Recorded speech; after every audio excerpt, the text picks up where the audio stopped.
Hey everyone, so if you watched my last video, you would have seen my grinder mixer that I had talked about briefly that I bought off my friend's estate.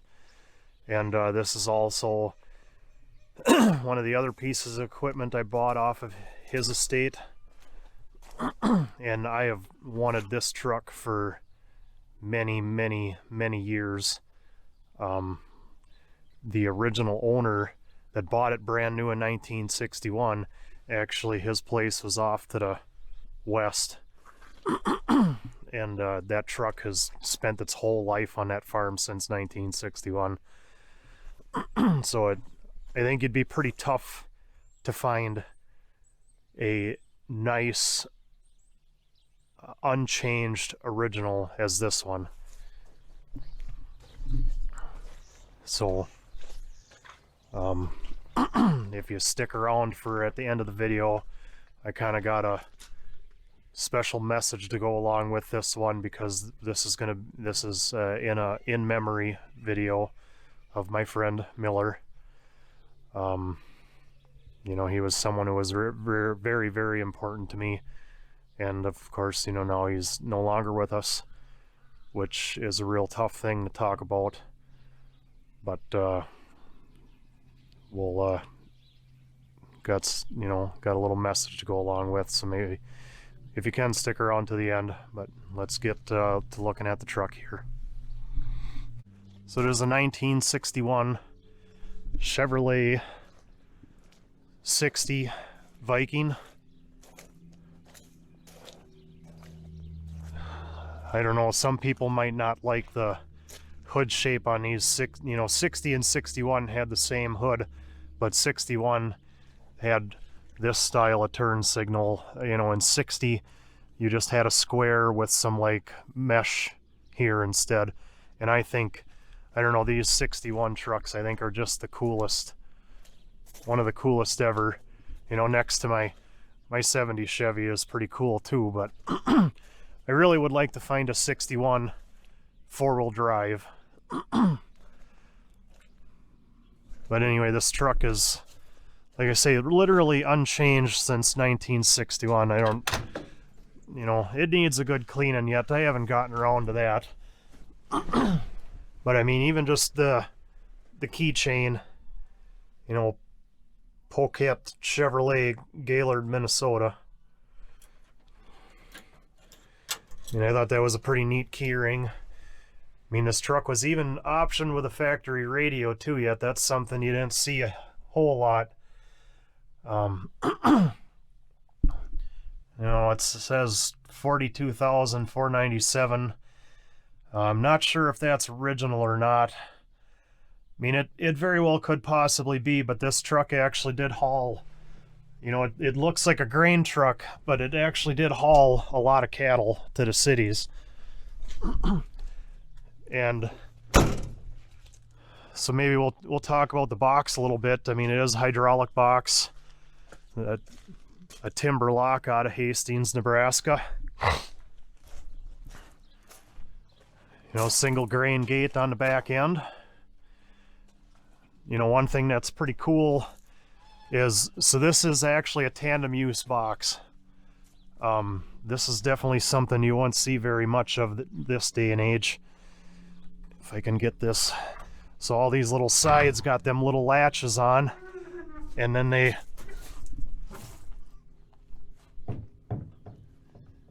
you fold them all up, and then it's a cattle box. And this center section with the grain gate is actually, it's separate. So your back end is actually 3 pieces, and I have the center section that goes in here in place of the grain gate, and that would be your cattle gate. And the other thing to go along with it too that you can't hardly see, but then there's filler plates in here too. So when you're hauling cattle or pigs, you know, you turn that latch and then that filler plate pops out. So you can see the white stripes in there. So then that filler plate pops out, and then you got airflow in the box for when you're hauling pigs or cows on a hot day. I mean, I think that would be more so for pigs. And so, and what you do when you get these sides all flipped up, you have a hook here, and you can, maybe you can see that little hole on that top plate. There's a special set of bolts that I actually found in the glove box yet. You know, I managed to get the glove box open. That took a little finagling, but then it had these bolts with the tighteners in the glove box, and then you use them to secure the four sides together. You know, I thought that was pretty cool. That's something you definitely won't see in a modern rig anymore, hardly, because, you know, most of your stuff is always built for one purpose. But in 1961, you know, not everybody had all kinds of money, so if you could sell a farmer to something that was a dual purpose, you know, then he'd be more apt to spend the money. You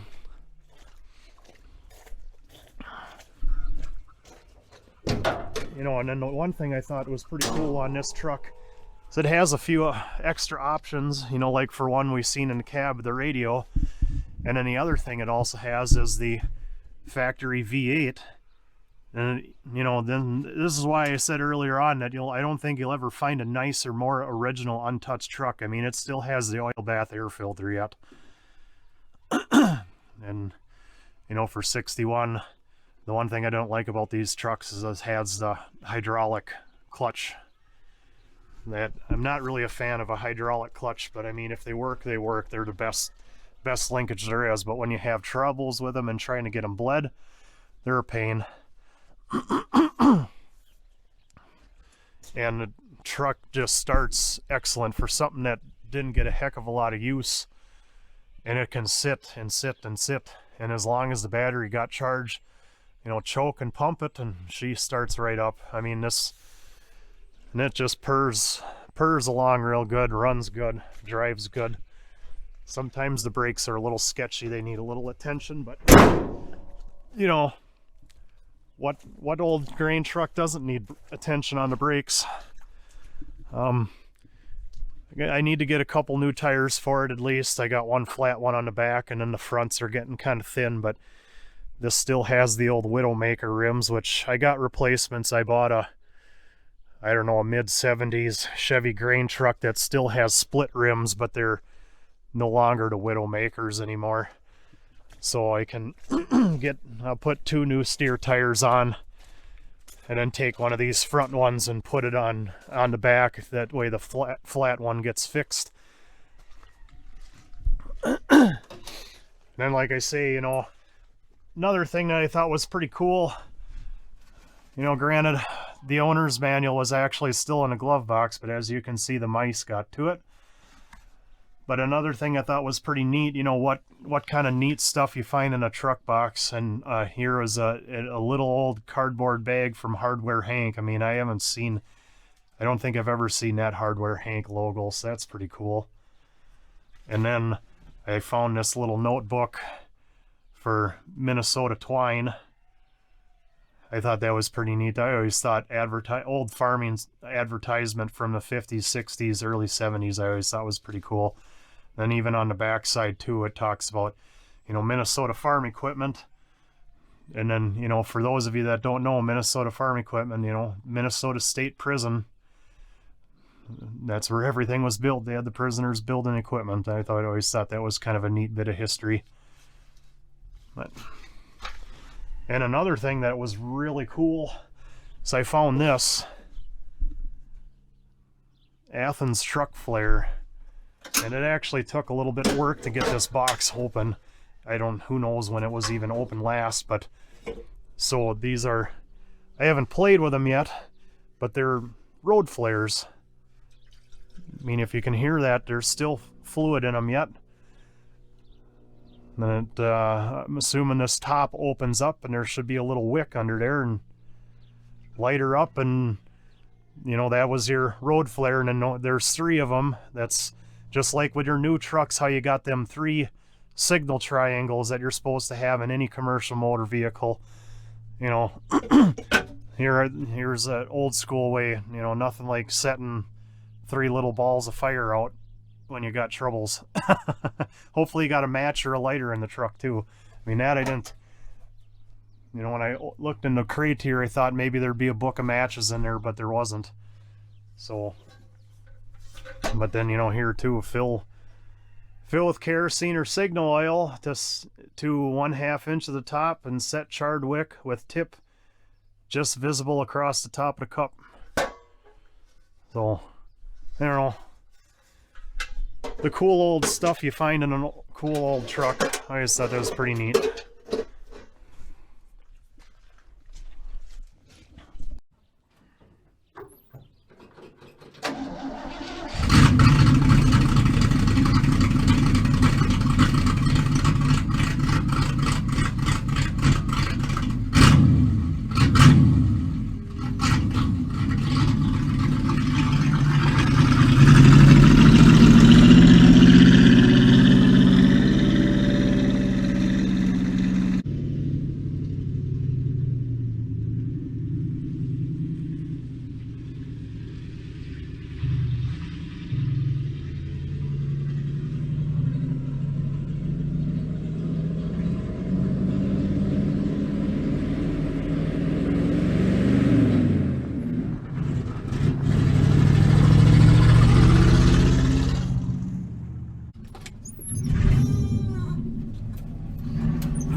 Like I say, kind of a neat old truck. Probably ain't gonna find a nicer one that's like untouched and unchanged. I mean, I get it. There is a little bit of rust on it, but overall, it's really nice. And I suppose the one thing I didn't go over is that the truck's nickname Froggy, which I got in the title. Probably should have started with that, but you know, that nickname was actually given to it. For my understanding, that nickname was given to it when it was brand new. I mean, I get it, it's green and it's got big bug eyes kind of on the hood, but that's actually only part of the reason. The main reason is on the frame here, you can see there's definitely a section that was welded in.